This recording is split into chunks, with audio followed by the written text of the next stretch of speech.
It started on July 18th, 2024. David Reynolds, an experienced wilderness photographer, set off alone into Colorado's Whispering Canyon. He wasn't some reckless thrill seeker. This was a man who knew exactly what he was doing. Over a decade of survival experience. Published in major magazines. The kind of guy who mapped every step before he took it. He never made it back. When he missed his rendezvous date, search teams went out. They found his campsite, what was left of it. Torn up tent. Scattered gear.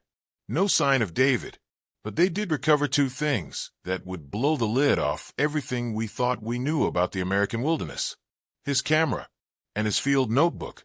Inside were over 250 photos and weeks of handwritten notes. The early entries? Calm. Focused. Excited even. He'd found ancient trees, unmapped trails, rare wildlife. Whispering Canyon was living up to its name.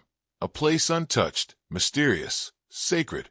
He even stumbled across what looked like tribal markers. Nothing on modern maps. The air was quiet, crisp. The kind of place that made you feel like time had stopped. But just a few days and something shifted. He noticed the forest going completely silent. No birds, no insects. Then massive footprints. 5 toes. 20 inches long. Not bear. Not moose. Not anything he could recognize. Then came the knocking sounds. Rhythmic. Patterned. Like code. Like language. One night, David was woken by a strange cadence of branch strikes. Not random. Intentional. He stepped outside. Silence. The next morning, more footprints, closer this time. Fresh. A few days later, he saw something. He thought it was a moose, but it was walking upright. Too tall. The shape disappeared before he could zoom in, but the picture captured just enough. His rational mind said it was shadows, but deep down he knew better. Then came the vocalizations. Strange sounds, somewhere between human and animal. Low tones, clicks, growls, but with structure. Purpose. They weren't random. They were speaking. That same day, he captured a blurry image of a tall, reddish-brown figure watching him from behind a tree. 8, maybe 9 feet tall. It didn't run. It stood there. Watched. Then walked off, calmly, like it had nothing to fear. David wrote that it didn't move like an animal. It moved like something that understood what it was doing. Then things got intense. August 1st. He knew there were at least 4 of them. Different sizes. Different tracks. The largest. Over 450 pounds, judging by how deep its tracks sank into the wet soil. He had hours of audio. Clicking. Growling. Patterns that felt more like language than noise. He wrote that he was torn between scientific awe and real fear. August 3rd. While filling his water, one of them showed up. 40 feet away. They stared at each other. David slowly reached for his camera. The creature shook its head. No. David froze. It nodded, then walked away. He wrote, "They're more aware than I ever imagined. These aren't animals. There's something else." A few nights later, they surrounded his tent. He heard them talking, if you can call it that.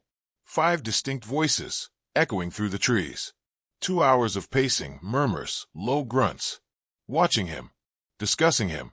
August 7th. David knew he should leave. But he stayed. He'd found their shelters. Food storage. Tools. Signs of symbolic thought. He was convinced they had culture. That they were intelligent.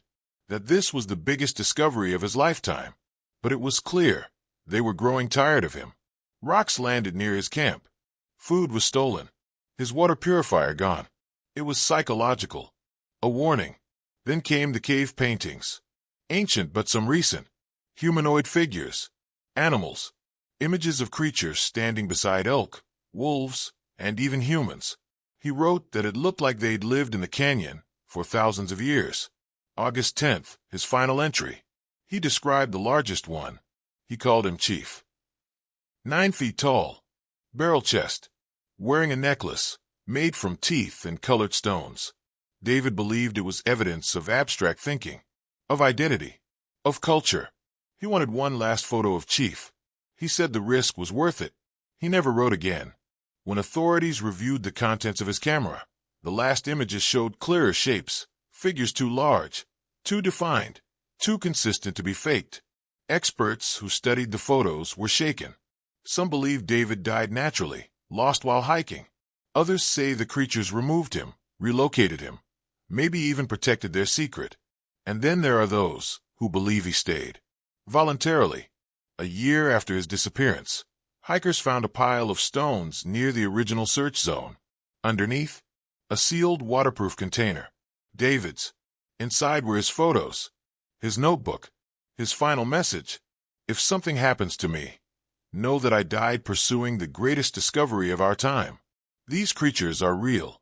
They are intelligent, and they've been here longer than we ever imagined. The forest holds secrets that could change everything we think we know. The Whispering Canyon is now off limits to the public. Only scientists are allowed in, but even they are treading carefully, because what David found wasn't just a new species. It was a society, a people, hidden in plain sight, and maybe, just maybe, they wanted to stay that way.